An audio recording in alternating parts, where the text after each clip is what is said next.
আজকের এই কর্মসূচি খাল খনন কর্মসূচি এবং বিক্ষোভ কর্মসূচিতে প্রধান অতিথি হিসেবে উপস্থিত আছেন বাংলাদেশ জাতীয়তাবাদী যুবদল কেন্দ্রীয় নির্বাহী কমিটির সাবেক ভারপ্রাপ্ত সাধারণ সম্পাদক জনাব শফিকুল ইসলাম মিল্টন। উপস্থিত আছেন ঢাকা মহানগর উত্তর যুবদলের সংগ্রামী যুগ্ম আহ্বায়ক আবু সালেহ আহমেদ চৌধুরী মানিক। আমাদের মাঝে উপস্থিত আছেন কাপুর থানা যুবদলের সম্মানিত সদস্য সচিব হাফিজুল ইসলাম বাবু, যুগ্ম আহ্বায়ক শাহিন, তারপর পারভেজ, রাশেদ এবং আমাদের মাঝে উপস্থিত আছেন কাপুর থানা বিএনপির সম্মানিত যুগ্ম আহ্বায়ক এবং 4 নং ওয়ার্ডের সাবেক কাউন্সিলর পদপ্রার্থী জনি ভাই। উপস্থিত আছেন পশ্চিম ছাত্র দলের সাবেক সাধারণ সম্পাদক মামুন। উপস্থিত আছেন কামরুল সহ আমার যুবদল ছাত্রদল অঙ্গ সংগঠন নেতৃবৃন্দকে জানাই ঢাকা মহানগর উত্তর যুবদলের পক্ষ থেকে আন্তরিক শুভেচ্ছা এবং অভিনন্দন। প্রিয় উপস্থিত ভাই বোনরা, আজকে আপনাদের মাঝে এখানে কেন এসেছি আপনারা অবগত আছেন। আমাদের শফিকুল ইসলাম মিল্টন ভাইয়ের বিষয়ে একটি কথা বলবো আমি।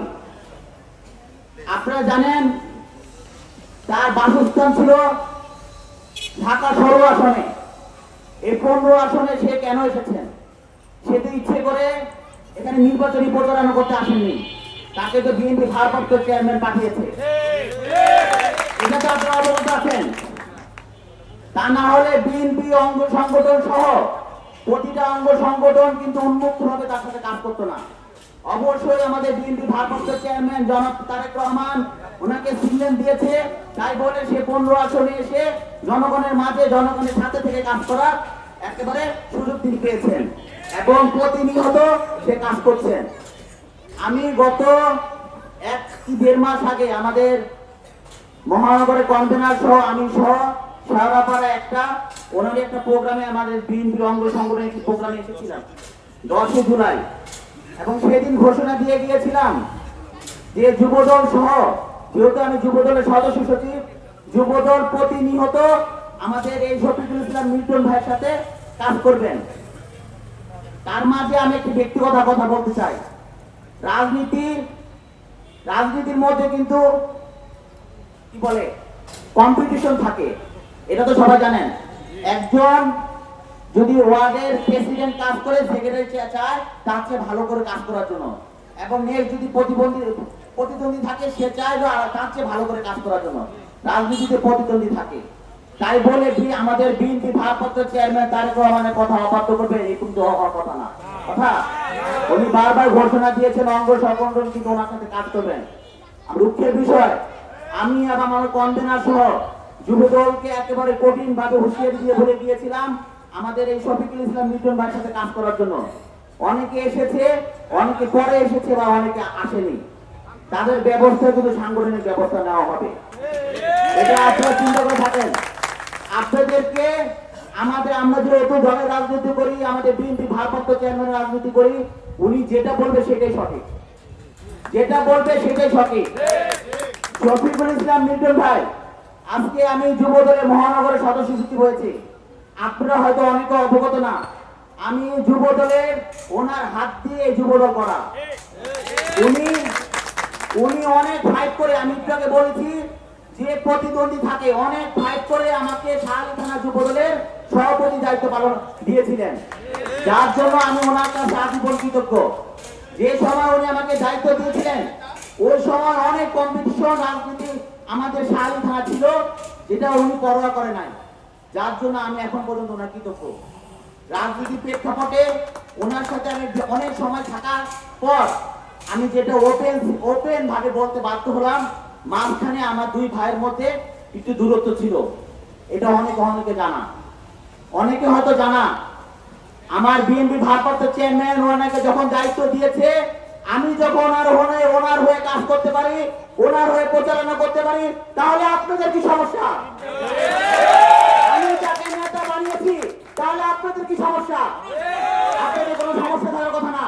আমি যদি আপনাদের নেতা হয়ে থাকি, আমি যদি সিনিয়র নেতা হয়ে থাকি, মহানগর সদস্য করে থাকি, আমি যেন ওনার কোনো কথা অবদ্ধ না হয়ে থাকি, ওনার কথায় কথায় কাজ করে থাকি, আপনাদের কোনো সমস্যার কথা না। যদি আপনারা তো আমার কথা অবদ্ধ হয়েছিনি, যদি আমাদের বিএনপি ভারপ্রাপ্ত চেয়ারম্যানের কথা আজকের পর থেকে বলে যাওয়ার পর থেকে যদি কোনো যুব দলের নেতা ওনার বাইরে গিয়ে কাজ করে, তাহলে প্রতিদিন তার ব্যাপারে সাংগঠনিক ব্যবস্থা নেওয়া হবে। এবং উনি একটু কমিটির কথা বলেছেন, আমিও আমার ভাইয়ের কাছে, নেতা না আমার ভাইয়ের কাছে আমি অনুরোধ করবো যে দীর্ঘদিন যারা রাজপথে ছিলেন, রাজপথে কাজ করেছেন, আন্দোলন সংগ্রাম দিয়েছিলেন, এবং ওনাদেরকে দিয়েই তিনি উনি প্রস্তাবনা দেয়, তাদেরকে আমরা গ্রহণ করে নিব।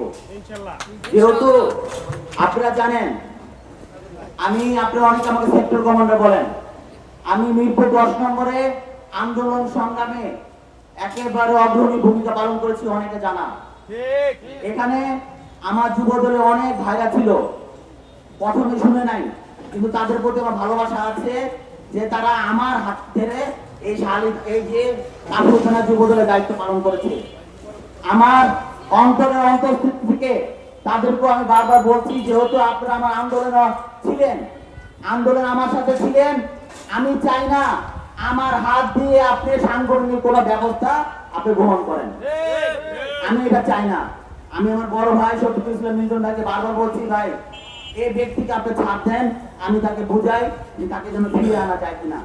উনি আমার কথা শুনেছেন, যার কারণে এখন পর্যন্ত যুব দলের কোনো ব্যবস্থা উনি নেন নাই, এখন পর্যন্ত নেন নাই। স্বেচ্ছাসেবক দলের একটা কমিটি হয়েছে, আপনারা জানেন, সেই রাতেই হওয়ার কথা ছিল। শুধু আমার অনুরোধে এখন পর্যন্ত তিনি ধৈর্য সহকারে দেখছেন যে যুব দলে কে কে তার দায়িত্ব পালন করছেন। সুতরাং ধৈর্যের বাদ ভাঙবেন না আপনারা। এখানে মোবারক আছে, মোবারক আমার সাথে ঢাকা গুলি খেয়েছিল, আমি মোবারকের বাসায় গিয়েছিলাম, আমাদের বিএনপি ভারপ্রাপ্ত চেয়ারম্যান জনাব তারেক মামুনের সাথে কথা বলে দিয়েছি, উনি আশ্বাস দিয়েছেন উনি চিকিৎসা সেবা দিবেন। উনি আগে সিঙ্গাপুর থাইল্যান্ডে আছে, আমার সাথে যাওয়ার সময় কথা হয়েছিল। এবং আমি আবারও বলি, ভাইরা আপনারা দীর্ঘদিন আন্দোলন সংগ্রাম করেছেন।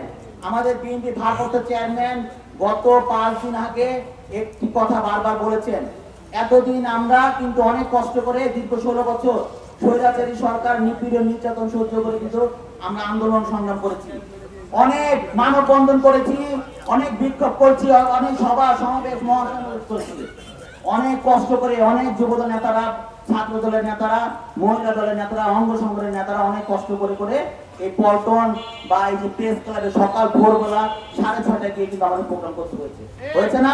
হয়েছে, সবাই কষ্ট করেছে। ইদানিং দেখা যায় আপনারা অনেকে এই নতুন নিউ কামার কিছু ছেলেদের নিয়ে আসেন, নিউ কামার ছেলেদের নিয়ে এসে আমাদের সাথে পরিচয় করে দেন যে আন্দোলন সংগ্রামে সে একটা ইউনিটের নেতা ছিল, ইউনিটের ভূমিকা পালন করছে, সে এখানে আন্দোলন করছে। আমরা খুব আন্তরিকতার সাথে, আমার শফিকুল ইসলাম মিল্টন ভাই বলেন, আমি বলেন, আবার যারা নেতারা আছে, সব আন্তরিকতার সাথে ভালোবাসার সাথে তাকে গ্রহণ করে নিই। কিন্তু সে দলে দলে যে আমলি করেছে সে কিন্তু জানি না।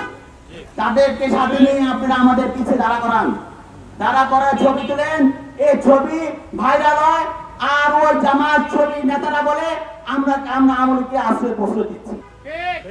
এই ধরনের ভাই আপনারা কাজ করবেন না।